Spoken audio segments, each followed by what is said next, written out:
All right, you groovy grasshoppers. Here it is, 10:30 again. We are solo today, Mark. Maybe I should be getting like a little concerned. Like Mark's busy again today.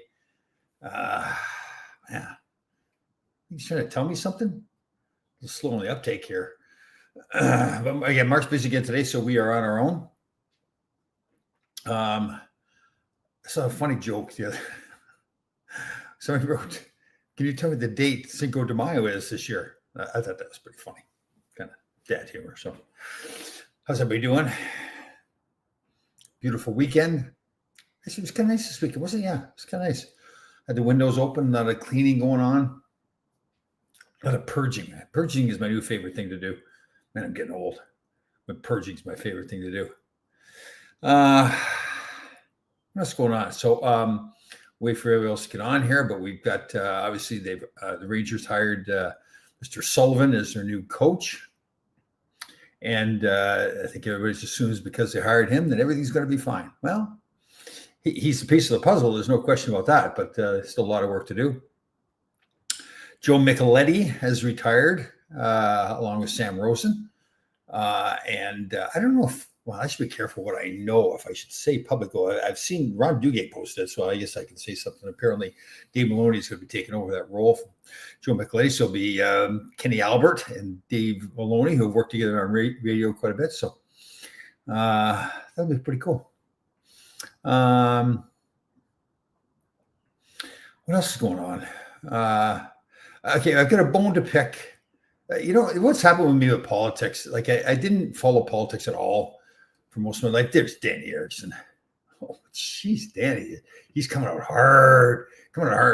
Another retread. I'm going to agree, and I see what you mean, but I believe he was an assistant coach until he got the head coaching job in Pittsburgh. So not really a head coaching retread, a rehire. But like we've talked so many times here, I'm just a big believer that, they need to, again, it really is the guys in the locker room. It's having the right guys put together, the right pieces of the puzzle. So that's going to be on Mr. Drury. He's got his extension, which, listen, apparently from what I've been hearing, Sullivan's contract is, if not the biggest, one of the biggest contracts that coaches ever got in the National Hockey League. So, and you know what, if they're going to hire people like they did with,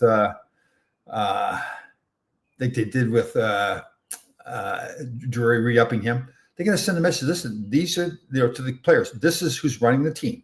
You guys need to do what you're told. They're not going anywhere. They've got long-term contracts, big money contracts. So, yes, just joined Kenny and David on TV is a definite yes. That's Kenny for sure. Yeah, again, I'm going to go out on a limb here. That Dave is getting the job. I'm pretty sure. It has not been announced yet. Mr. Duguay posted something like it was a done deal. I just haven't seen that yet. I'm assuming that is what's going to happen. Good for him too. Maybe I should put my hat in the ring for the radio job then. What do you think? We'll see what happens. Good game last night. Winnipeg and St. Louis too. I hate to say it, but I'm just not a fan of that Montgomery, the coach of St. Louis that they hired. Yeah, it's just he's a drama queen. Enough of that. I like that team. You know what I like to tough on Connor Hellebuck, the goaltender for U.S.-born goaltender for Winnipeg, and it's happened this twice now in 2 years. Arguably not. I guess who you're talking about. He's probably going to win the Vezina as the best goaltender during the regular season, but has struggled during the playoffs. And he was fighting. They were pretty tough on him last night. Our buddy Brian Boucher and Andy Olchuk were on him pretty good, but rightfully so. But they ended up winning the game. So you got to give the team a lot of credit, the coaching staff, him fighting through it, saying this is our guy. And maybe this for him is that thing. Okay, I've got over this hump now. I won the series. I was a goaltender, and he can go out and play great. Because you hate to see that happen to a player. He's obviously seems like a real character guy. Has done really well. Yeah. Pionk. and wasn't he part of the Trouba deal? Is that what he got traded for? I think he was. Now you see him playing so well. So, but it's all about getting the opportunity, right? I would consider the radio job. Yeah, maybe I should make some phone calls to see if we get the radio job. That'd be fun, wouldn't it? Actually, I've had some fun conversations with Dave Maloney, and he is, there's no question. He is who he is. He understands who he is. He's a loyal New York Ranger, and when he speaks on the radio, I'm sure he'll do the same thing on the TV. That comes across very clearly. Yes, so he was. It was something else, I think, too, John. I'm not correct, but either way, it was. And now Trouba's gone, so there's always that comparison. Hold on here, Barry Shelley, the man, the one and only. Hope you're doing well there, brother. We haven't heard from you in a while. We're a little worried about you with your health and everything, but hope it sounds like you're doing fine here now. Big Barry Shelley is back, our magical veteran. Okay, so I've got a bone to pick with our boy, Mr. Trump here. I saw in the paper where, and I guess this is what's being reported anyways, that he is wanting to do something about the whole college sports, the NCAA situation with athletes getting paid and being able to move around. And I find it interesting for many years, coaches, schools, the NCAA networks were making millions of dollars off the backs of players. And these players would come from places where they probably shouldn't have qualified to be in college in the first place. They spend 4 years there, don't get paid anything.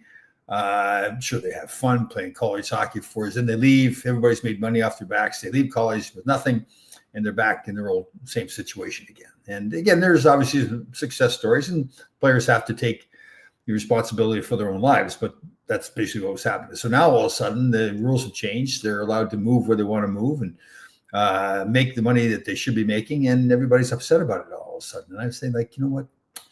You guys got away with it for years. Now the players are doing it, and now you want, like, I think it started with Nick Saban or whatever, I guess, was talking to Trump, and now Trump feels like he needs to step in and change the rules. And I say, screw you. Why? Why would the players should all just band together and say, screw you then? We're not playing. Yeah, the players don't play. The coaches don't make their money. The schools don't make their money. The NCAA doesn't make their money. So it's the players, they are screwed, blued, and tattooed. So I do not agree with that at all. Again, what I would like to see is players make the decision to stay at one university for 4 years. I think that's a great opportunity for them, great experience. If they grow up with some friends and teammates and fight through things and become what they're ultimately going to become. But you know what, though? They've got the right to do what they want to do, like anybody else. And I don't know why, because they're good athletes, that they should be subjected to these strict rules where they're being told to do what everybody else wants them to do. Nobody else has to do that. Students can switch schools anytime they want if they're just a regular student. So, yeah, I think it's great for the kids to have the option to do it. Do I think it's always right what they're doing? No. I would like to see students stay, but if they're in one place and they don't feel like they're getting treated properly, they have the option to leave. Again, I don't think that's right as far as the person, but and the athlete. They need to, I think, learn to fight through things. But at the same time, to say that, okay, we're going to make lots of money off you and we're going to tell you what to do, it's like slave labor. So, yeah. So I am not in favor of Mr. Trump getting involved in that one. Mind your own business. The baseball players, owners screwed the players for years. Owners screwed. Imagine Mickey Mantle taking a pay cut. Yeah. Listen, I'm all, and I think we saw it like in hockey when I was still in the agent business. Gary Bettman and Bob Goodenow went at it, and Mr. Goodenow fought hard to stay away from the salary cap. And I think it cost the players a whole year of their careers. Some players lost their careers entirely because of it, because they were near the end and they just were phased out. So, and I don't think the players are really getting hurt by anything. It's actually been a system I think has really helped the sport grow. The owners are still making their money. The value of organizations continue to rise. The salary cap goes up and the players keep making more money. So, yes. Let me see here. Trouba gave up Bianca and a number one pick. Trouba for Bianca, number one pick. Ooh, that's one that, thankfully for the Rangers, he's playing out in Winnipeg, where maybe a lot of people aren't paying attention to what's going on there. But yeah, so now they gave up. And who they get? Trouba, they got a decent young defenseman, right, from Anaheim when they traded Trouba. But there's Lauren. Oh, you magical creature. How are you? Tommy Bear. Did we say Bear? I'm going to go with Bear there. It can't be. I don't think it's Boar. I'm going to go Bear. I think it's or Burr. No, Boar. Bear. We're going Bear. Good morning to you. They forced Dennis Jones to open the Wallace a little bit. It did force him to open a little bit, Danny. I think it really got going when finally they decided to. And it's funny because look back at it now when they had salary disclosure, that was one of the biggest things that forced salaries to go up. Once everybody else started realizing what everybody else was making, like I think Wayne Gretzky found out that other players are making more than him. He said, whoa, that's going to stop. His salary went up and everybody else followed. So that was one of the biggest things that really started. It wasn't the only thing, but one of the things. What we got here? Let me see. Yeah, I see. No, the NHL's been getting millions from all these betting sites to advertise that players get a cut, or does the management league? No, so all the revenues, I think there might be some revenues that are cut out of it, but pretty much all the revenues that come in are divided up 50-50 on a new CBA. So I think that's roughly $6 billion now. So I don't think the gambling has been cut out of that. I think that's all part of the revenues. So there's $6 billion that come in. There are some expenses that get taken out of that. I think there's like 100 million or 150 million gets cut out of that for the owners. Other than that, it's basically the rest of that is all split 50-50 with the players. So let's say that for easy math, it's $6 billion that's there. 50-50, $3 billion goes to players. You divide that up amongst 32 teams, and that becomes your salary. So that becomes the midpoint of the salary cap. And then you go higher and lower that for the max and the lower. And then that's where they have the escrow that is taken out of the players. Now, I think I'm not up to date on the new. I think maybe they kind of reduced the escrow. So that was something that the players didn't really like too much. So they got rid of some of that.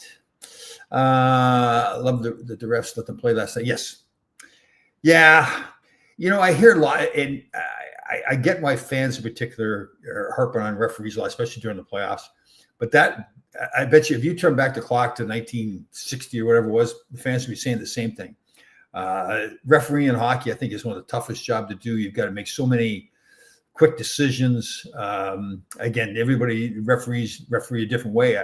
To Susan's point, as long as the referee says, okay, this is the way I'm going to referee it tonight, and keeps it that way throughout the game, then players understand that. It's like an umpire with his strike zone, right? As long as everybody knows, okay, this is the strike zone for today, then that's fine. So, yes, this is who they got for Trouba.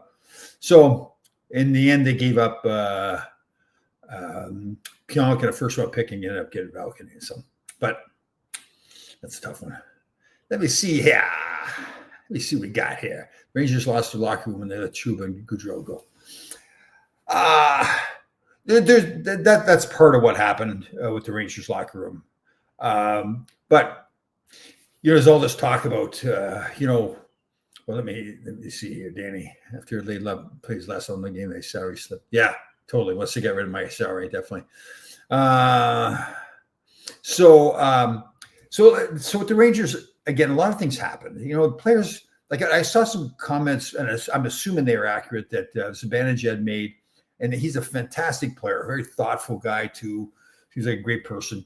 And again, I'm assuming these comments are true, that he made some comments, and again, I'm paraphrasing, something like that they were upset that they made the deals they did with Gaudreau and Trouba, and thought that the players should have been more involved in the decision making, that something like that they should work together. And again, that's the way I took it. If that's the case, I think that's wrong. I think it's wrong for everybody. I think it's wrong for the players, management, the team in general. There has to be clear lines. There has to be a general manager that's making decisions for the team. The coach needs to coach, and the players need to play. Listen, when Wayne Gretzky played, did Bruce McDonald, the owner of the LA Kings, talk to him privately? I'm sure they did. But Wayne was very careful to not let that out publicly, that it was like he let it be known that management's making decisions. His job is to go play hockey. Those rare players like the Messiers maybe, and the Bobby Orrs and the Wayne Gretzkys, but for everybody else, it's so much better to just play the game and let management deal with all the other stuff. So many bad things come into it when all those lines are blurred. I said it's great, safe to say, almost everyone was thrilled when. Yep. Oh, very true. Yep. Very true. Yep. And when Trouba came, I think if you look back at the whole Trouba situation when he came, I for one thought that's great. Big physical defenseman Now, he did not have a great first year. I thought he was a good player, but was trying to do too much, trying to do something that wasn't his job, like carrying the puck up the ice and everything. Second year, he came back, and I think he got back to being the player that he was and looked like, hey, what a tremendous pickup. Became captain of the team, big physical player. And then so much stuff, and him getting hurt. Again, I think he got back to that thing where he felt like he had to do too much. And then all the trade issue stuff came up and everything. That was not good. So when you played, who was your favorite referee? I tell you, most guys, they're all good guys, really. Kerry Fraser was funny. I think, you know what to say? I would say it another way. I say there wasn't a guy who was a bad guy. That's the way I think, especially once you played for a while, if you treated them with respect, you kind of got a relationship with them. You joke around. If you were doing something that was going to get you a penalty, usually the referee, Tom, you got to stop that, or else I'm going to have to call it. That kind of stuff. Or if you did have to call something, or even I've had guys who made a mistake. We were playing a preseason game one time, and I forget, playing against I was with the Kings, playing against the U.S. Olympic team, like at one of those games getting ready for the Olympics. And Tony Granato, who I ended up playing with, is a fantastic guy, high stick me, and actually broke his stick, and there ended up being a splinter in my lip. And the referee didn't call the high sticking. So I went over to him and I kept the splinter in the lip. And I walked over to him, and I didn't even say anything to him. A great guy. I think was it Terry Gregson or something like that. He looked at me and goes, Tom, I'm sorry. I just didn't see it. And it's kind of funny because there's a splinter sticking under my lip. And again, there's no, he didn't see it. He didn't see it. I think that's what you learn after a while too.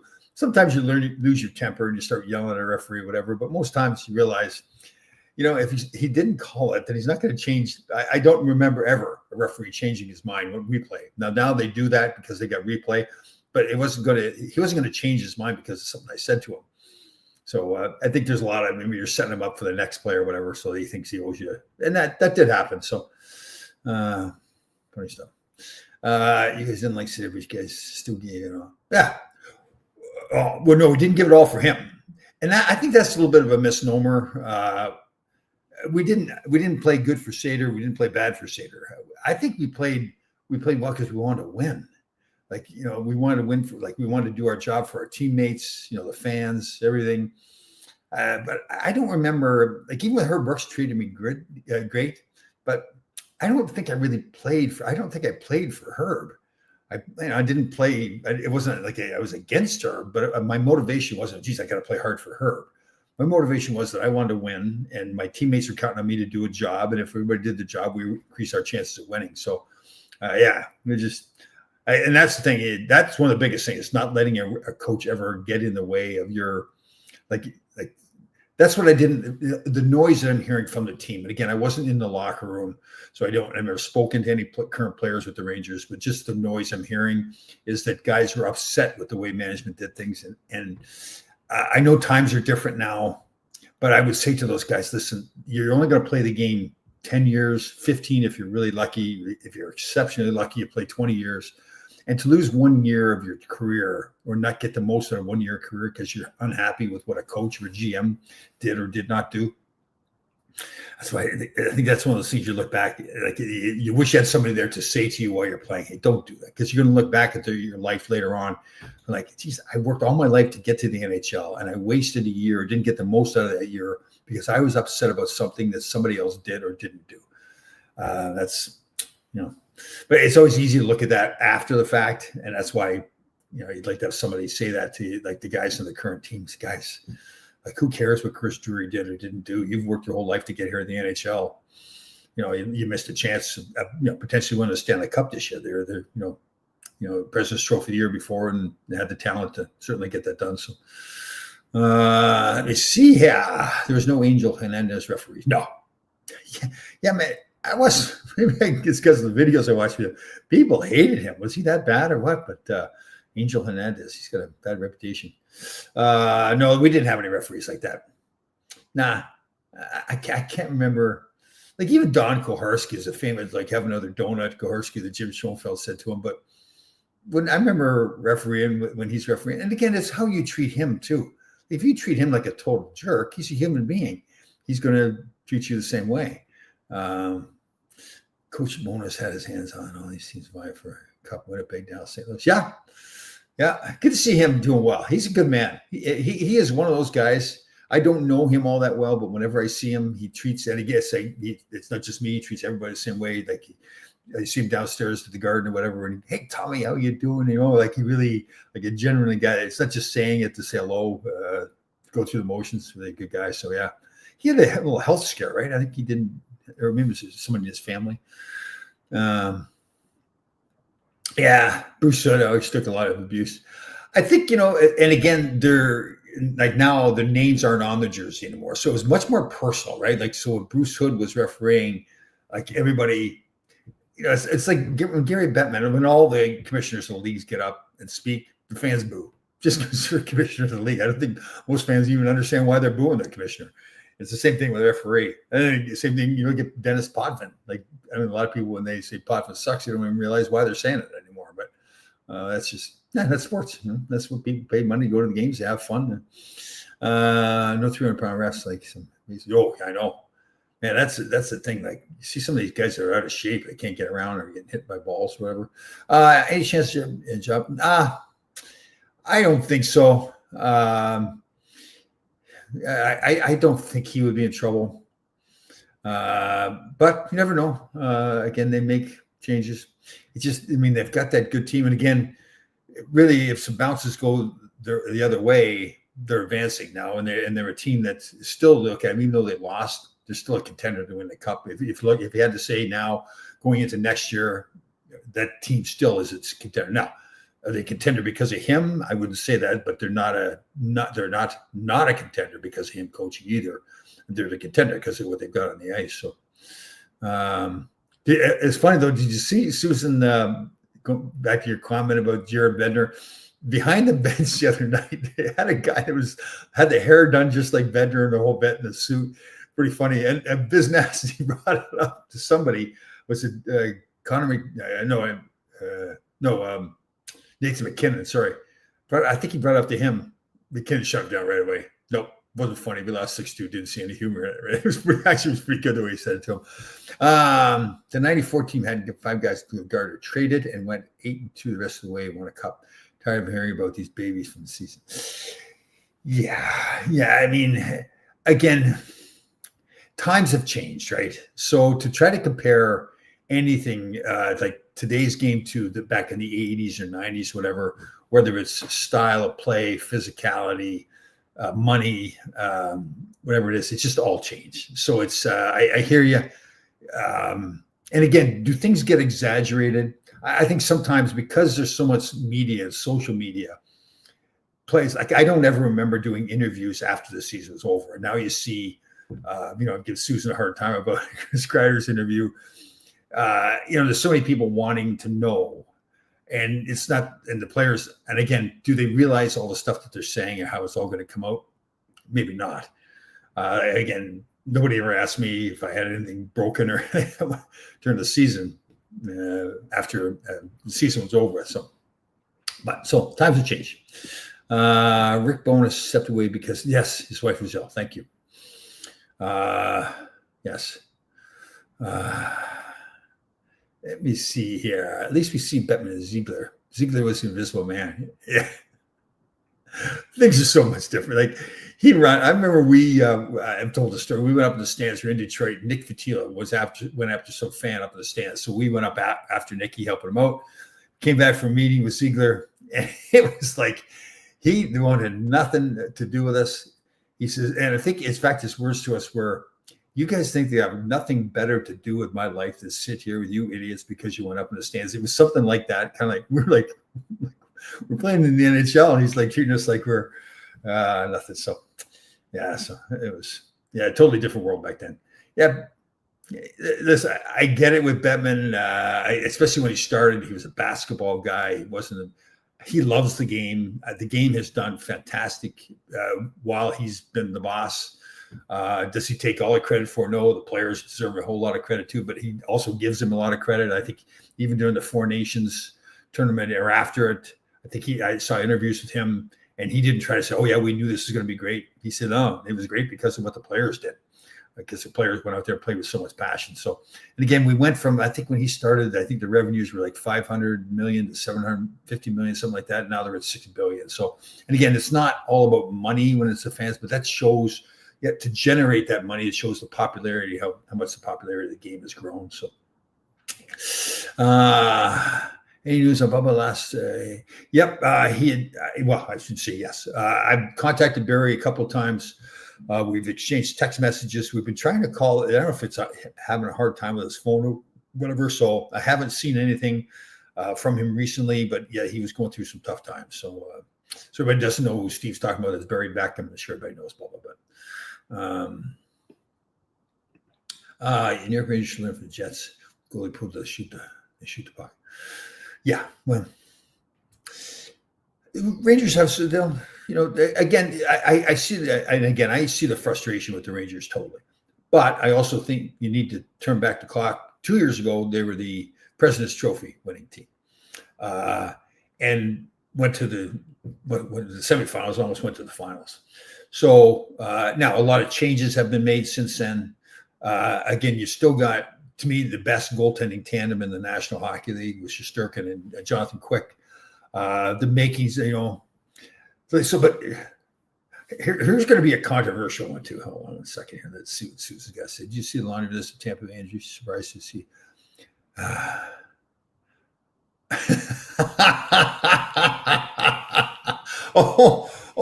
just love when Susan gets like that fiery. Then she gets up like a Monday morning. And like intentionally doesn't eat, so she's got the hangries going and everything too. I think she does. I think here's the key here. See, this is what we need to learn: the preparation for Susan, like Wonder Woman preparation. Like she's to that status as Wonder Woman because of the preparation. She intentionally gets herself in the mood that she needs to be in to perform properly here on the show. But I think the difference is I don't recall the players getting up and announcing their injuries. I think that was announced by management. Just a minor detail. I don't want to get into tit for tat like that, but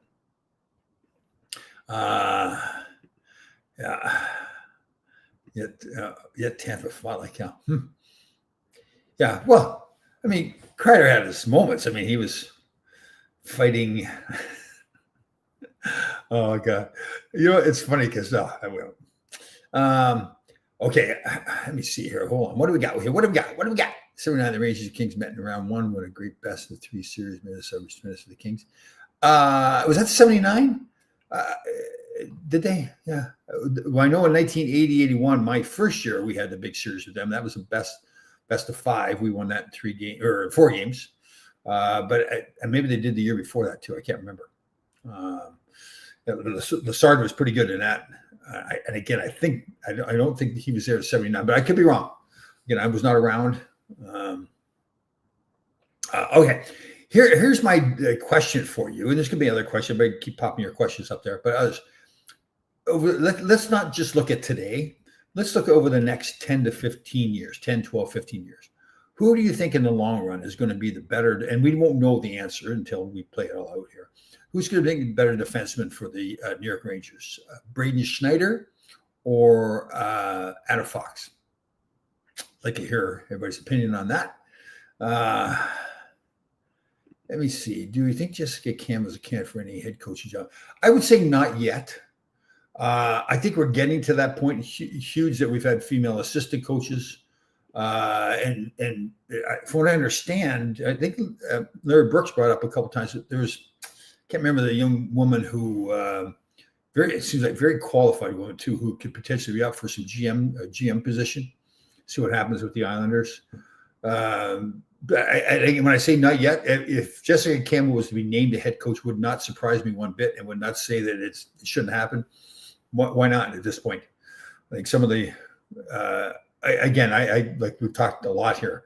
Rangers, coaches with all teams, Rangers included, play a role, but it's a role. I think it's. I don't think they play as much of a role as like a football coach does with the play calling and everything. But got to put the right players on the ice. But you have to have the right players. So let me see here. I like Schneider, but he's never going to win a Norris. True, I agree with you. He will never win a Norris. I guess part of my concern with Fox is what he develops. Like, is he just going to be what he is now, which is still fine. There's nothing wrong with that. And he's won a Norris trophy. But and again, Susan will tell you over and over and over that he was hurt as well. What didn't he have wasn't he in traction or something like that between games, Susan? Yeah, again, well, I would not see, this is the thing. I would not call him solid. That's the problem. I would call him very good offensively. And because of his skill level, he can be a good defensive player. But he's had some times, not unlike a lot of players on the Rangers this year, there's sometimes where, he needed to do more. He needed to be more aggressive, more engaged mentally. And again, but you say that for the whole team, really. But oh, tread lightly. Here we go. We're just starting off with a tread lightly. Yeah. But again, maybe like Susan will tell you that because Fox was in traction in between games, we should give him a lot of credit for that. But yeah, see, good point. And this is why I say this. And Carl, I agree with you here. And again, he is a very good player, but he is exactly what he is, which is not bad at all. And we talked about this with K'Andre Miller as well. I think we know now that this is what those guys are as players. Now, then the Rangers have to make the decision. Do we have too much of that? Is this what we want? Do we want something else from those kind of players? And again, you can't blame them for being what they are. That's exactly what they are. So, I would like, Fox is a soft. You hate to, and I hear you, Mike, we say, I hate to use the word soft. He's not a physical player, that's for sure. But tremendously talented. But again, to me, it's like when we first started, I think it was kind of a cool thing almost that he was so calm and relaxed. Now you kind of wonder, okay, can you crank it up a little bit, right? The whole calm and relaxed thing is it's good, but we need you to be a little bit more tense. But again, that's coming off of the year that they had, so it's easy to now pick all these guys apart and see what they should and shouldn't do. So I say, let me see. Let me see here. What do we got here? Dan Anderson, I say K'Andre gets one more season. Yeah. And if that was the decision to give him one more season, I wouldn't be saying they're wrong. Again, there's a tremendous amount of talent with that player. So let me see. But yeah, again, that's going to be a tough one because that's going to be, you get rid of a guy like that with all that skill level. And then, like Pionk, we mentioned Pionk now. Now he's off there, like setting up winning goals for the Winnipeg Jets. So Fox is a skill maker and a PP specialist. He sees the game and makes passes others don't. Accurate, totally accurate, 100%. And that's. And again, it's making sure then, if that's what he is, which I agree with Susan, and that's what you want on the team, then you got to make sure this is where Chris Drury comes in. You got to make sure you got other players around him then that fit in with that. So, Brian Leetch played with Jeff Bukaboom when they won the cup. So Brian Leetch was not going to do what Bukaboom did, and Bukaboom certainly was not going to do what Brian Leetch did. So the two of them played well together. So it isn't just about, in this case, Fox, it's about the people they put around him, right? So if that's what you want, you say, okay, this is what he is, this is what we want, then we need to make sure we get players around him that allow him to do what he does and not have to worry about certain other parts of the game as much, right? I remember Zubov got run out of town for that same stuff. Yeah. And obviously Zubov was here in 94 when them in the cup and was a huge part of that. So yeah, that's it. I mean, Larry Murphy, look at him, Hall of Famer. Remember him? I bring him up because we're rookies together in the NHL. I think he won. Did he win Rookie of the Year? Or was up there running for it? I think he's certainly the highest scoring rookie defenseman. Anyways, got booed out of Toronto. They booed him mercilessly. Then he goes to Detroit. Was paired with Nicholas Lindstrom. Shut down the Legion of Doom. Won the Stanley Cup. Made it to the Hall of Fame because they had the right people around him. In Toronto, he didn't have the right people. He was, and that I think is actually a great comparison. Thank you, Tom. I think he and Fox are the similar kind of players. Cool, calm, and collected with the puck. maybe weren't your best skaters, weren't terrible skaters, weren't physical at all, but they played a certain important role with the team. And then they had people around them too. So, yeah. Let me see here. You need a late one steady level. Well, my good buddy, and congratulations. I'm sure everybody saw it. I was somebody, I think, who posted it? Carla Sherman, I think, posted it too. I didn't see it right away. I haven't talked to James long. James Patrick won Coach of the Year in the Western Hockey League. Congratulations to him. And he's an interesting case because he and I played together, and he was probably more of a faster skater than a Fox or Larry Murphy. But when he came up, same thing, puck carrier. And I knew, hey, he's my partner. I wanted him to have the puck. The more he had it, the less I had it. So we played great together. I got him the puck as quick as possible. He carried it out of the zone. I stayed back and blocked shots more, although he could do that stuff too. I could somewhat carry the puck, but certainly not like him. So it was more we were great together. I love playing with James. He was a great player. But that was good. That was a good example of, and again, there's other cases where in LA, when I played with Tim Waters, him and I were both really kind of the same kind of players. So there's going to be no offense coming from us whatsoever. But as far as defensively, our job is to shut down the other team's offensive players. So that's another way of looking at it. And I think most good teams will have that. They'll have your, like a Buka Boom Leach kind of thing combination. And then they have a couple of pairs like that. And they'll have another pair. I hate to call it a third pair, but another pair where they're just purely shut down guys. You're not looking to kill penalties all the time. First guy over the boards when it's time to kill penalty, be out there last minute of the game when you're up by a goal. So that's why Lindgren was perfect for him. Unfortunately, like Callahan, Lindy. Yeah. And you're totally right. Lindgren was great. It's just, God, he just was not big enough to play. His heart was certainly big enough. Stahl and Girardi. Let me see here. Stahl and Girardi were a perfect pair. Yep, they were good together. Let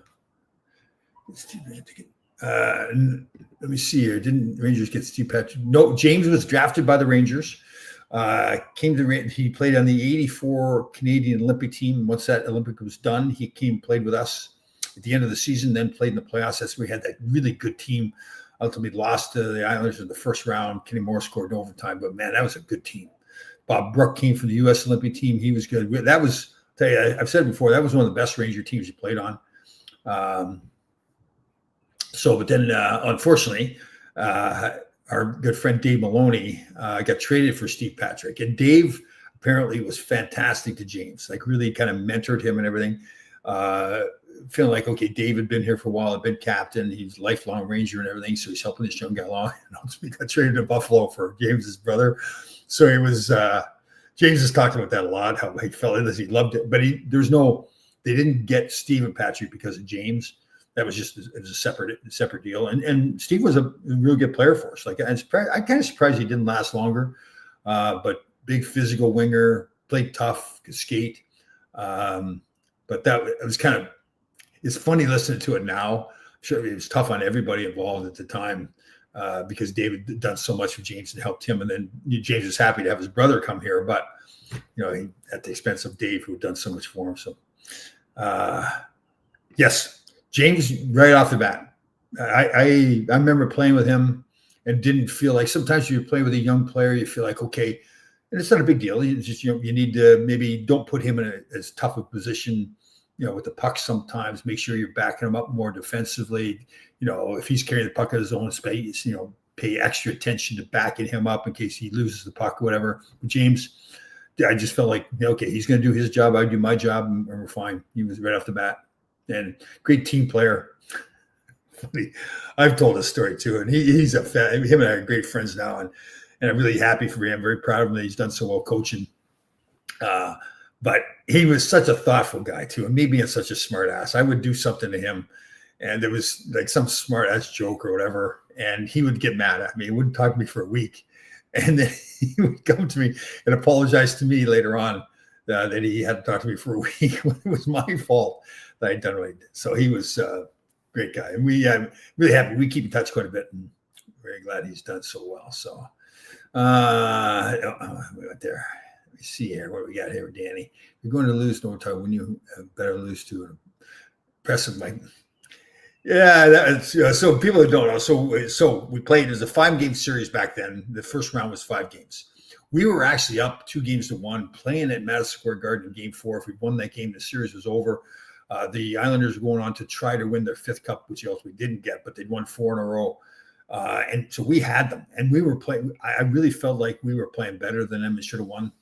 We ultimately, so we didn't. Then it goes back to the Island for Game 5. Great game. Goes to overtime.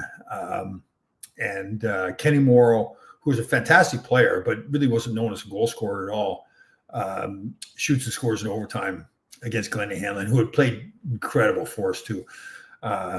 So you're kind of like, God, Kenny Morrow be as, I don't know.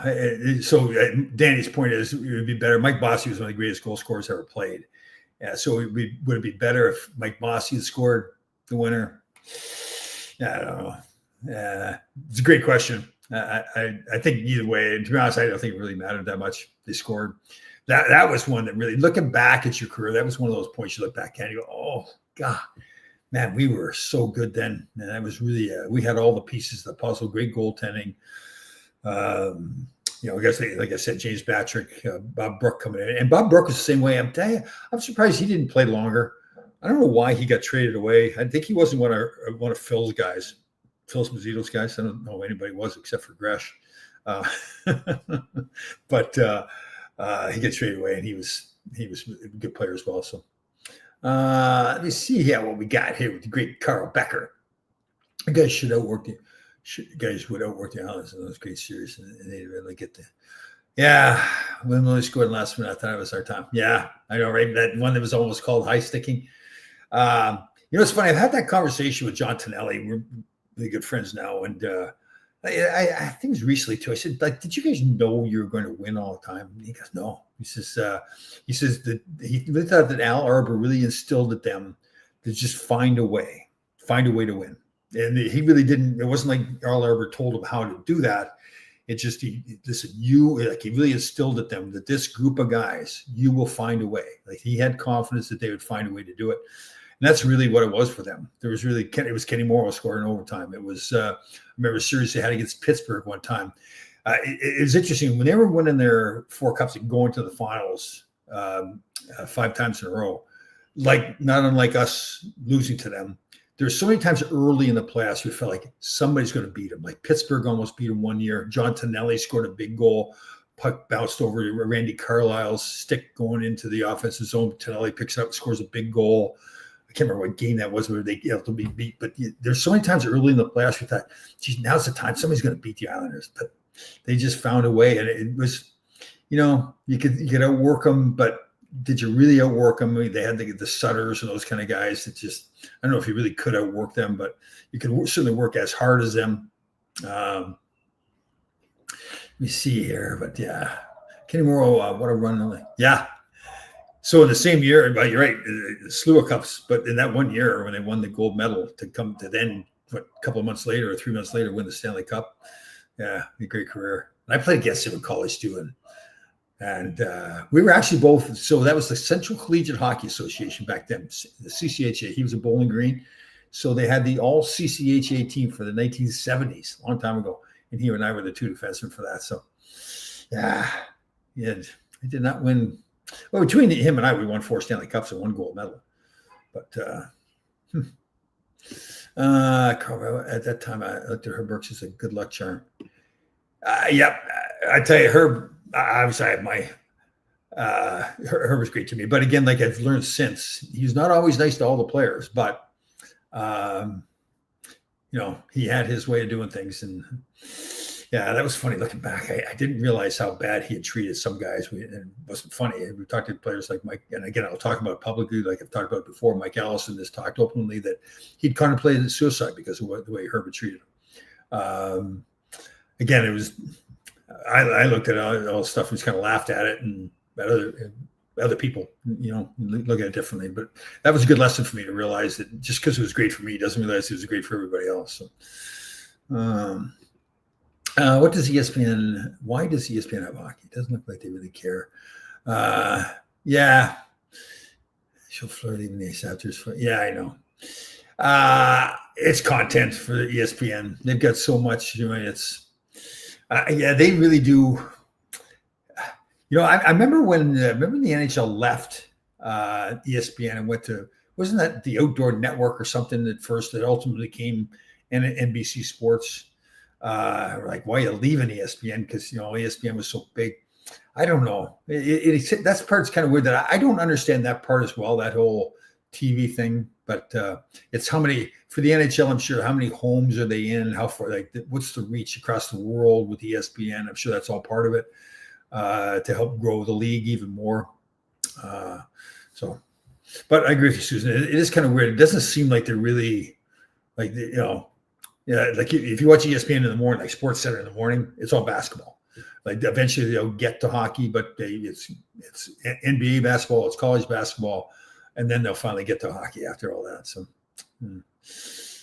see, Danny Ayers, I loved Herb. Those were tremendous. Those are tremendous. Yeah. Got to give a ton of credit to Herb. Man, I'll tell you, he knew exactly what he wanted. Again, he was tough on players. If you want to, not unlike Lou Lamoriello, if you want to lose boys, like with Herb, the same thing. If you want to Herb's boys, you're part of the family, and that was it. If you weren't, though, you were gone. And there was no. I think with both those guys, it's the same thing with Lou and with Herb.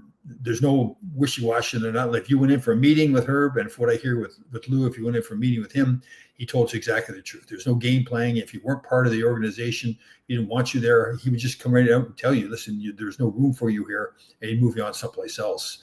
And it's the same thing with Herb. He just, he knew exactly what he wanted as far as the team makeup. He knew what he wanted each player to do.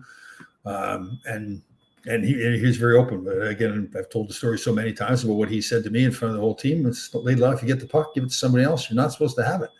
And either I could accept that or not. If I chose to accept it and play, then I was going to get. If I played the way he wanted, I was going to get played a lot in those situations, which is what he did. If I guess I had the choice at that point to not accept it, and I probably would have got traded at that point too, because I wasn't giving Herb what he wanted. So. Let me see.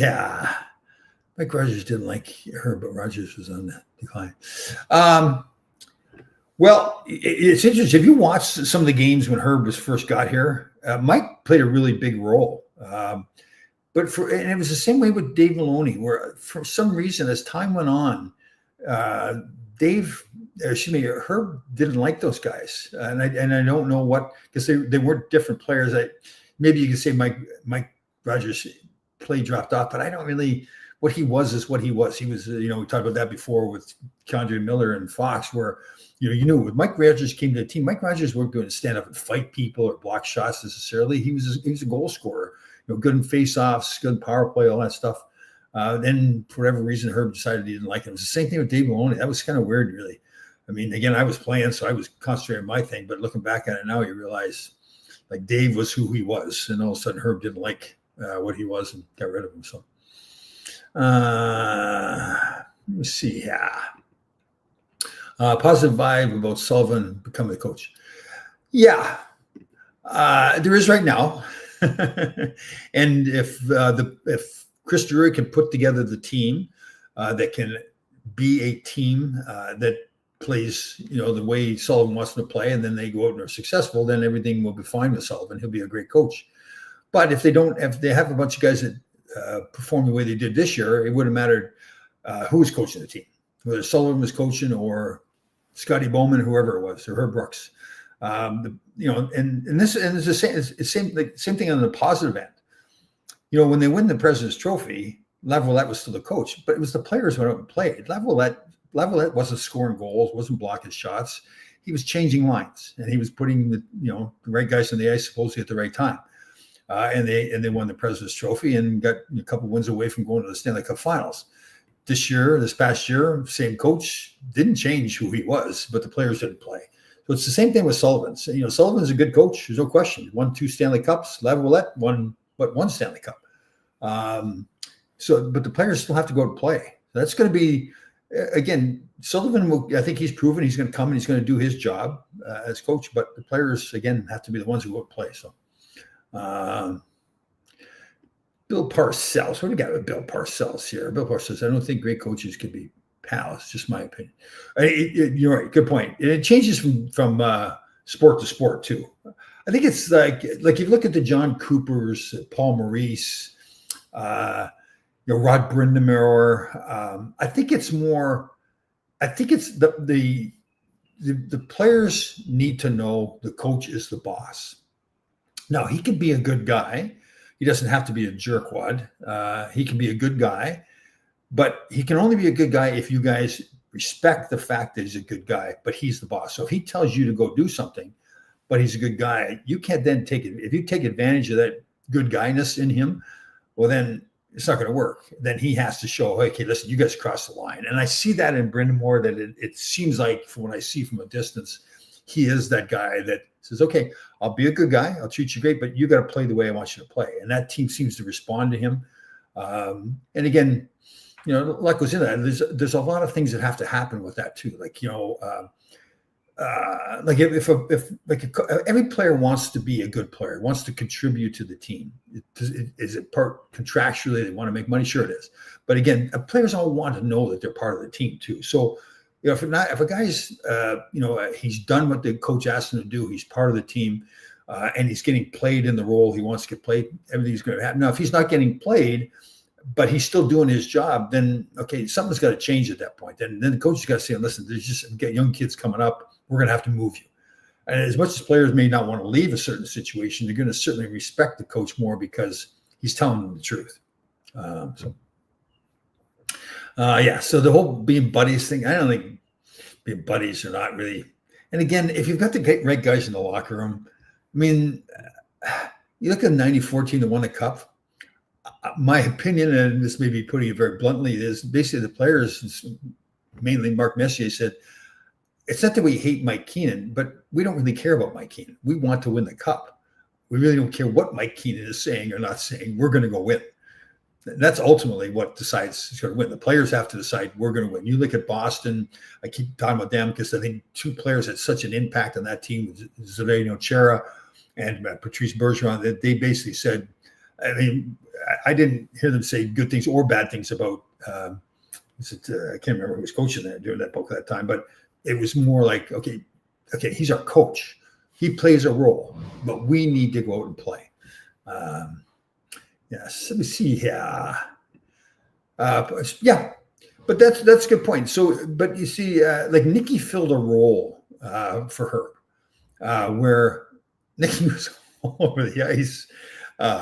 But Nikki played with a huge heart, made the rest of the guys play bigger because of who he was, had this presence about himself in the locker room. But he didn't, I don't even think he listened to her.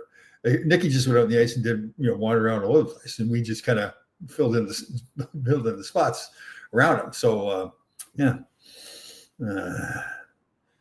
Vanier, as far as about being a good guy, yeah.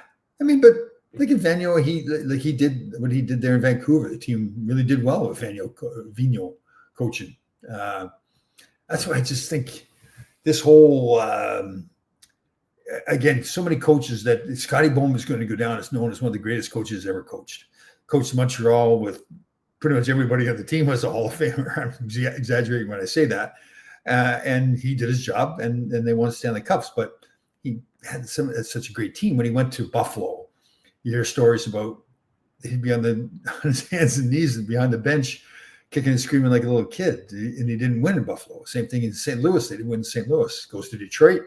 Again, he's got a great team, and they win the Stanley Cup when he's coaching.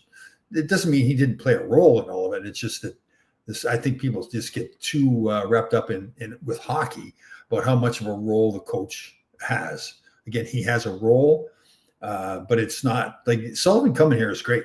I think it's credibility, but the players still have to go out and play. And again, the general manager still has to go out and fill in this roster. Like, does he want the team to be the team that he had this past season at the end of the year, or does he want to make changes? Like, what's going to happen with Kreider and Zibanejad in particular? Do you want to move forward with Keandre Miller? He's somewhat of a controversial player in that he's that super talented guy, but does he give you what you want? Doesn't mean he's a bad player, but is he giving you what you want with this team? So that's going to be up to the GM to decide that. I just feel the Canes stopped playing because they traded. No, and that's a good point. You know what? I use another example too. Washington this year bringing in Pierre-Luc Dubois, me included, most people around the league would have said, "What are you doing? Are you nuts?" But they felt they had a strong enough locker room that they could absorb a player like that and take his talent and make him into a real valuable player, which is what he has become with Washington. They don't look at all the bad things that came with him. They said, look at the tool set, look at how great he is. We've got some incredible leaders in this locker room. We've got a really strong locker room. We think we can get the best out of them. That's what they've done. That's the advantage of building a strong locker room where you can bring in those kind of guys. And that can all be built. But you're right. That's a great point. Let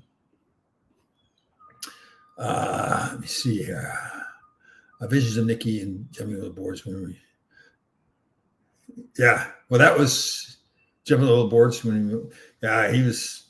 Oh yeah, Nicky was. Nicky, even if he wasn't in the lineup, played a big role. You're right, but I think what the point was there, Susan, is that they didn't, when they traded for him or traded him away, I don't really think it didn't seem to change the Canes at all. Like they didn't get upset, like, oh God, what are we doing? They said, okay, management's going to do their job. Now, maybe privately they were going like, what the heck is management doing? But they didn't let it affect their play. That's how I took the comment about Rantanen and going in there. Yeah. So let me see here. There's the great Deb Miners Hagen Anderson saying good morning. Good morning to you, Deborah, you magical creature. Let me see. Did you have a better chance to win? Susan, did they have a better chance to win it without him? I'm assuming he's talking about Carolina. Well, Carolina had a better chance to win with Rent, there's no question. But he didn't want to be there. So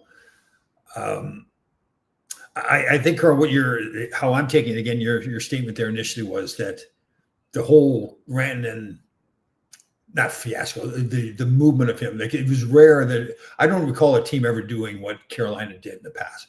Get a player and then find out that he had no intent. It was very open about the fact that he had no intention of signing with Carolina or anybody else other than supposedly 4 teams. And again, there's all the rumors and all that kind of stuff. Now, you can say, some people can say, wow, great move. Didn't have him for very long, traded him away and got some great players back in return for him. Did we improve our team? I don't know if I don't think that's why they made that trade to get him there. They made the trade to get him there, hoping that he would sign there, and then they'd add him to the lineup to hopefully help them win the Cup this year and going forward. It appears that was never going to happen. And again, it's tampering if you talk to a player beforehand. If one team talks to another team's player that is under contract. Let me see here. Any rooting interest for yourself? Who wins the Cup this year? My rooting interest, like who do I don't have any particular rooting interest. There's certain teams, like I love the way, I want the Rangers to play. I'll be very honest. So I want Florida to win because I want the Rangers to play the way Florida plays. It's not that I like him or don't like him. I think, you hear talk about the power play with the Rangers. Like, was good last year, wasn't good this year. Then I watch Florida's power play, and I know they do more than just this, but their power play is throw it to the front of the net and beat the crap out of everybody to try to put it in. It's just a simple game. And again, maybe that's more because of the way I was as a player. But I just I love seeing teams have success because they just outwill the other team, and I think that's the way Florida plays it. So I like that. Obviously, George McPhee and the role he plays there with Vegas, love to see them have success. Jim Nill's a good guy. I like seeing Dallas do well. Jim Nill's the general manager there. Trying to think. I don't know what it is about Edmonton. I don't know. And I like Colin McDavid. I think he seems like a tremendous leader and all that kind of stuff. I don't know. I just don't like what they've done there. It's just all about those two guys. I don't think, in fairness, maybe it's because I don't think they've done him justice, like to get a good team around him. I don't like Toronto at all. I don't know what it is. I just think that's bunch of prima donnas, so I don't want them to win. So I would say Florida's the team that I want to see win because I want to see. I just love that style of hockey that they play. So let me see. Cortland is not the same team as they were. I think losing Nikis and Drury will haunt them. Beating New Jersey was a major surprise. Yeah. Yeah, but see the thing with and I guess, and this may be another team that I like too, although I don't want to like them because Don Waddell, my old college roommate, was GM there and moved on. But I do like the way. What I like about them is, and Susan's point is not wrong, that what I like the way they play is that the parts are interchangeable. If you lose a guy, they still feel like they can win because of their team game that they play. So their team game is pressure, pressure, pressure. And to the point, like I'll tell you, the two guys, and we'll get on this subject too. Kyle Dubas, that will put his name to the side, and who's the coach for the Devils now too? It's awful. And he played with, or he's coaching with Dubas there in Toronto. It's awful. I can't remember his name. Somebody come up with it. Well, either way, I think. What's his name? Rod Brind'Amour and his style of play that has his team playing. Sheldon Keefe, thank you, John DeMonte. He had Sheldon Keefe and the Devils psyched out early in the series. All the Devils were doing, you can tell they were coached to do this, was just dump it out into the neutral zone, flip it out in the neutral zone. Well, they could never do anything at that point. They couldn't create any offense. So what happened was Carolina was just firing it right back, come right back the other way, because Sheldon Keefe wasn't smart enough to say, no, you can't play that way. You've got to make smart plays. But because of the way the Carolina Hurricanes played, they had them psyched out. You had the coaches psyched out, and you had the players psyched out because there's pressure, pressure, pressure. We just got to get it out of our zone, get it out of our zone. You can't play that way. You got to say, listen, this is a National Hockey League. Yes, they put on pressure, but make good passes coming out of our zone. I think they eventually changed that a little bit. But so that's why I like Carolina. And to Susan's point, they were losing players. Could they not be as good? Potentially. But because of the way they play, I think they were able to absorb maybe losses in their lineup because they play that great team game. Okay, so the reason I brought up Sheldon Keefe and Kyle Dubas, who's now in Pittsburgh, so they let Sullivan go. And they're talking about Kyle Dubas like he invented the game of hockey. And I'm like, what did he ever do? Like the lineup in Toronto was a flawed lineup that he put together. It was, if you talk to most people, he didn't know how to manage the cap because he had too much money wrapped up in 4 forwards. Like most teams that are successful with the cap now, they may have 3 high-end, high-paid forwards, 1 defense, 1 goaltender. So you're kind of spreading it out. You're getting all the positions covered. He didn't know what he was doing. He didn't put together a character team there in Toronto. Looks like they have kind of solved that now, where Brad Treliving is the general manager. He's changed kind of the makeup of the team, so they don't seem to be that soft team anymore. But I'm looking at Kyle Dubas, again, he wants to have his guy. People are connecting him to Sheldon Keefe, who's with New Jersey, still under contract. But it's like, Sheldon Keefe has never done anything other than losing the playoffs with Toronto, and then he loses with New Jersey. So I don't see the traction. But that happens in pro sports all over. It certainly happens in hockey, where a good and bad. So some guy will get Kyle Dubas is a good example. Will get this reputation like this. Oh man, this brilliant hockey guy. You go, based on what? Like what's he done to show that he's this brilliant guy?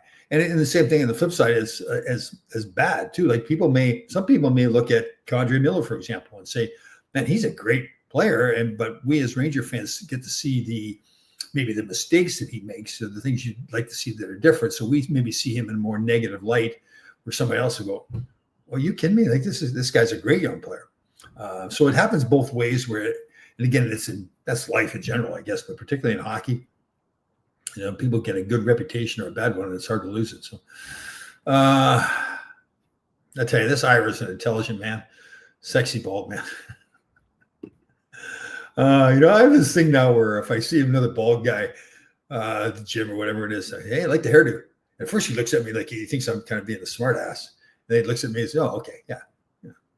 Oh, big day too, big day. So here where I live in the townhome that I live in Greenwich, Connecticut, they were putting together a new clubhouse, pool, gym, and everything. That's got completed now, so the gym is open. Oh my God, state of the art. But actually like a 15-second walk from my townhouse.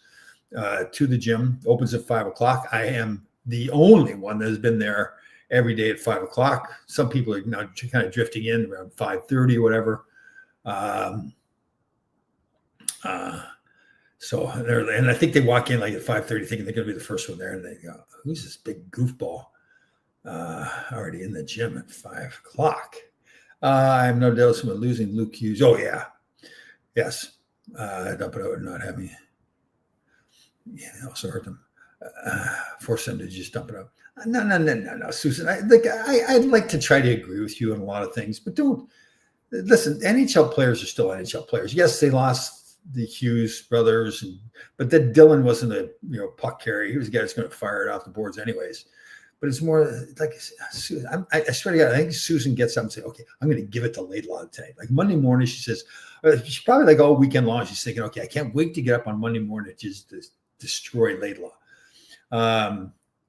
So no, Dylan was playing at the start of the series when they were dumping it out. Hughes, the defenseman, was playing at the start of the series when they were dumping it out. So Siegenthaler, Susan. No, it's the NHL. NHL players should be able to make NHL passes, particularly coming to Arizona. Okay, so again, I'd like to try to agree with you on a lot of stuff, but not on this one. Let me see here. Let me see. Do they have equipment you like to work out on? Yes. It's the stuff they're using is Nautilus, which usually the bulk of their stuff, their weights and everything is Nautilus. They still have some work to do. So they've got a Smith machine. A Smith machine, for people that don't know, is basically a squat rack where you do bench press on it with a bench, whatever, that is assisted. It's on a bar, so you're less likely to drop the weight on your face or whatever. You can control it much more. But they also have the ability so there's a front and a back on this big cage you're in. They can also put a free weight bar, but they get a bar that was too small. It doesn't fit in the notches. So we've got some work to do. But they're getting there. So yes, nice gym. Bring in I'm standing there, the old guy standing there on my board, the work on my core. So no, it's good. A lot of free weights, kettlebells. They get that room, when they have, do I think? Well, no, not very often. It's one of the beauties about my life. I don't think very often there, Curtis. Thank you for bringing that up. Oh, okay. So do you think Torres will end up somewhere? Is he done? No, he's not done. Nope. I think he will end up somewhere. It may take a while, but I think there'll be some owner out there. And I used to think this is a bad thing, but I think there's going to be some owner out there whose fans now think that they got a team that's getting pushed around, that has no discipline, and so his Twitter, and that he's going to go to somebody and say, okay, who's the one coach out there that we can get that's going to instill some discipline in our team? And somebody's going to say John Tortorella, and he's going to say, I want John Tortorella. So it'll happen sometime. And somebody's going to say to him, okay, but it's only going to last for 2 or 3 years because he'll wear out his welcome. He said, that's fine. I want somebody right now. I want our losing season ticket sales. Our fans are griping. I'm an owner. I paid attention to what our fans want. We want John Tortorella. So it'll happen at some point. Guaranteed it. And it may happen for a while too. And I don't know. It's kind of, part of me likes John Tortorella. Part of me thinks, oh God, John, that's enough. Like, let me see here. I'll give you credit. Dallas was better without Heiskanen and Robertson, and Winnipeg was better without Morrissey and Scheifele, but it failed with New Jersey.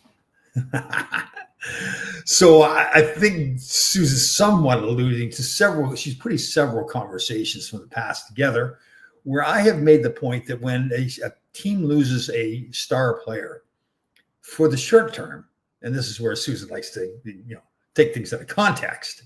For the short term, the team can be better in some ways because the team will know, okay, we lost a star player. We need to play better because of that. Or in addition to that, other people will get an expanded role because that star player is not there. So they can play better. Now, over the long haul, the loss of that star player will hurt, but for the short term. So like in the playoff series, if you lose a guy at the start of the series, the team will go, okay, we got to play better. We've got to tighten up here because our goal scorer, let's say our number one goal scorer is gone. So we need to create more goals. So but Susan likes to twist things around. So, but let's pretend, that we're just We'll give Susan some credit. I like the Leafs. Curtis. Are you thinking, Gary, that the Tortorella, does that go back to Curtis' statement where Tortorella will end up? Could be. Is Susan Brooksy's relative? Oh, yes. We did not know. Maybe we should do at the start of every show. We should clarify who everybody is. Yes, Susan is Larry Brooks's sister. Susan thinks she knows much more about hockey than Larry does, but that's just, I'm not starting that rumor. I'm just saying that's the way I see it. That Susan thinks she knows more than Larry does. Actually, and you know what? I know there's a lot of fans out there that get on Larry for his opinions, but I got to tell you, Larry has his opinions, and he doesn't care who it is. He is going to tell you exactly what he thinks. If he's carving up somebody that's a buddy of his, or he can care less. If you're dealing with Larry, yeah, he's going to say exactly what he thinks. Yes. Let me see. Yeah. Dubas has stuck the Penguins with 2 bad contracts. Karlsson. Yeah. The Karlsson thing, for people to know, that's a defenseman. He's been in Ottawa. I think 2 teams got suckered in on that one. It was San Jose and now Pittsburgh. You don't, especially when the team's on the decline, and they were. And it's not, I don't blame Dubas for Pittsburgh being on the decline. That's just it's the cycle that they were in. With the salary cap, you can't keep the team at the high level. That's the way the salary cap is designed. So teams can win. They now get all these players that are worth more money. They have to trade someone away. Eventually they get to the point where, and Tampa's going through with it. They won their cups. Now they're on the decline, you could say. They're trying to stay in there.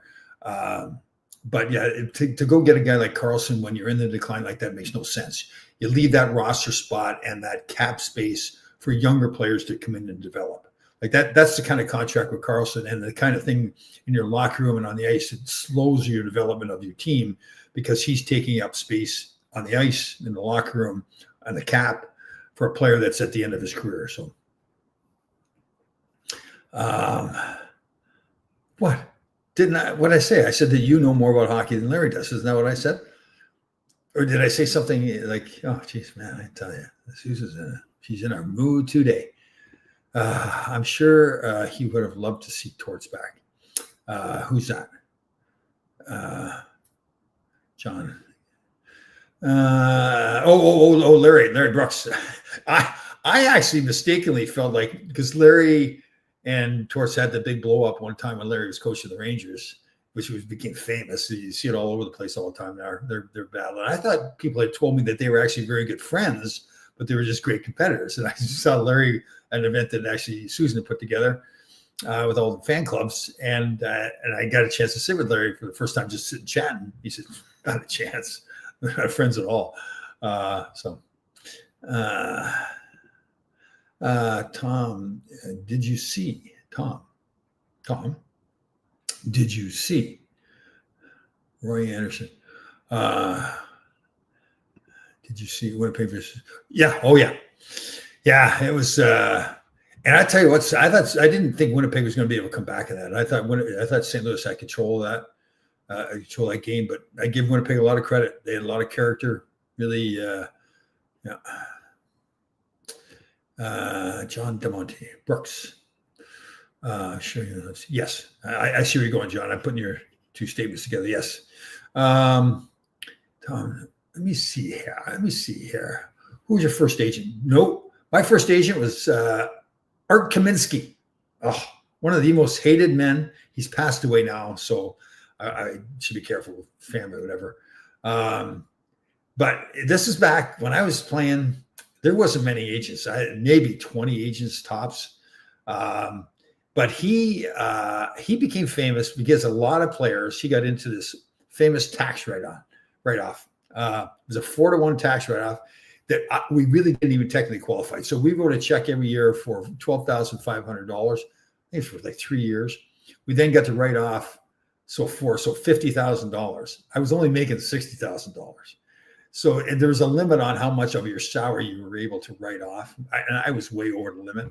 And I remember saying to him one time, to Larry, I said, or to Art Kaminsky, so what's going to happen? What if this doesn't work out well Just tell them the worst that can happen is in 10 years it doesn't work out, and they won't be able to find you by then. And I'm thinking, yeah, good, that makes sense. 10 years went by, and I had to write a big check. So did a lot of other guys. And we got a lawyer put together, and to try to sue him. And the lawyer came back. He said, it's clear you guys get scammed, but he was so smart. There's really nothing we can do about it. I'd like to tell you, listen, you guys could pay me, but it'd be waste your money because he's covered his tracks well enough. So Art Kaminsky. Yep, went into fire one day thinking, I'm going to show him, I'm going to be a man, I'm not going to call him, whatever. I'm going to go into his office, sit down face to face, and I'm going to fire him. Walked out of there 20 minutes later, re-signed with him thinking he was the best friend I ever had. So a couple months later, I was like, what the heck just happened? So let me see here. I'm really rooting for the Leafs to win the Cup. Been a long time. Yeah, 1967 since they won the Cup. And listen, I've been very critical of the team. I didn't think that they had the character to do it. I didn't think that their core guys were character enough players. Didn't think they had enough character around. I'll tell you what, I think that they've changed that. Have they changed it enough? Well, you know what? They were definitely going to see against Florida. So they play Florida in the next round, I believe. Yeah, I'm pretty sure I'm correct on that. And Florida is that character team. That's how they've won. So this is going to be a real test of wills for Austin Matthews, and that whole group of guys that they could. Now, their goaltenders played fantastic for them, too. That's been is it Stolzner or whatever it is? It's really played well for them, and that's a surprise. That was one area I thought, too, they didn't have what they need. And now maybe they'll expose him or whatever, but it's going to be a whole different thing for them. I mean, Ottawa was a good team, good young team, though, not a lot of experience, whereas Florida is going to be if Toronto's going to win this series, it's going to be the hardest that those guys have had to work, the more most have had to sacrifice ever in their lives if they're going to beat Florida. Unless Florida just, and I don't expect this, just collapses, but it has a lot of injuries. But let me see. Hellebuyck got his revenge against me. Yeah, well, he did ultimately, but he had a tough series. Didn't he get yanked like 3 games in a row? He got pulled out. And again, Eddie Olczyk and Brian Boucher, who I have total respect for, they were very critical. They were, especially after the one shorthanded goal. He was the second goal against them. They really felt like if he lets in another bad goal, a questionable goal, he thought he was going to get yanked again. But he didn't. He hung in there. You could see he got some saves, kind of get his confidence back, and ultimately won. So that, you love seeing that with a player. You don't want to see a guy who's like really seems like, again, arguably a lot of people think he's best goaltender in the National Hockey League, at least during the regular season, and probably is going to get that award again too. So I'd like to see Winnipeg all the way. Makes all up for losing all fans. Oh, that goes a long way. So way back when it was the World Hockey Association, Winnipeg was in the World Hockey Association up until 1979 when they got folded into the NHL, and Ulf Nielsen and Anders Hedberg played for them, and then they both ultimately were free agents and came and signed together with the Rangers. So that was a big loss. They had Ulf, Anders, and Bobby Hull all played together with the Winnipeg Jets. And Bobby Hull then came to the Rangers to try out. It was my second year. He was at training camp with us. Bobby Hull. Stolzner. Stolers, yes. Jersey. That's right. I forgot. He's a New Jersey kid. Yep. Again, I don't view him as like that. Like when you watch Shesterkin or you watch Vasilevsky play, these like technically sound goaltenders. He seems to be like flopping around and diving for the puck and everything, but he's a big kid who stops the shots. So whatever way you do it, and very often you get a guy like that in the playoffs that gets hot. And Stolars was Bob's backup last year. Oh, was he? I didn't know that. I forgot about that. Or no, I didn't know that. I can't forget about that if I didn't know that. Right? See, that's something that Susan would say. She would say, "I forgot about that. I didn't know that." But that's kind of a contradictory statement. If you didn't know it, you really can't forget about it, right? All right, everybody. So do we start tonight? Is somebody playing tonight or is it tonight off? I think it's tonight. There's no hockey tonight whatsoever. Let me just check that to make sure on our handy little NHL app here that we have. We got here. He knows those Panthers. What we got here? Monday, May 5th. No game. Solely. So the Panthers and Leafs start tonight at 8:00. Okay. ESPN. So again, that's going to be a series I really want to watch because to me, it's going to tell a lot. I guess I really, if Toronto can raise their intensity level, their character level, even close to where Florida is, the Toronto skill, that's going to show me. Listen, they have really. Could be the year that they actually win the cup. Again, the goaltending season. Again, this kid's hot right now. As long as he stays hot, so we'll see. Yeah, that's right. Right. So 8 o'clock tonight on ESPN. All right, everybody. Let's make sure we have a fantastic week. Mark should be back next week. Maybe he'll gas me again. I do not know. But let's make sure we've got that 988 hotline out there. That we're taking sure of it. Make sure we're taking care of each other with our mental health and helping each other as much as we can. So I'll see everybody next week.